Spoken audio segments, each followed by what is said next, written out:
Accident हुआ है milestone 68 पे और नियर अपना जखानी चौक से 1 किलोमीटर ऊपर श्रीनगर की तरफ, जिसमें एक बस और पिकअप की हुआ है एक्सीडेंट, जिसमें 4 लोग की डेथ हुई है, जिसमें एक सीआरपी का जवान भी है 52 बटालियन का।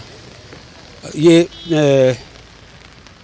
तकरीबन 15 मिनट पहले का एक्सीडेंट है ये, और जिसमें काफ़ी नुकसान हुआ है। अब किसकी गलती है वो अभी पता नहीं चला है। अभी एक्सीडेंट होने के बाद तुरंत पुलिस आ गई है, ट्रैफिक पुलिस आ गई है, सीआरपी आ गई है, क्योंकि सीआरपी ऑन ट्रैक पे यहीं पे आरोपी ड्यूटी कर रही थी, और तुरंत डेड बॉडी जितनी भी थी नीचे गहरी खाई में गिर गई थी, उनको तुरंत निकाल लिया है, और डेड बॉडियाँ जितनी थी वो सब हॉस्पिटल भिजवा दी गई है। तुरंत बचाव राहत कार्य, बाकी कोई किसी को चोट नहीं है। सीआरपीएफ का जवान जो था वो छुट्टी जा रहा था, छुट्टी जाते समय सिविल गाड़ी में था, इसलिए उनका एक्सीडेंट से डेथ हो गई है।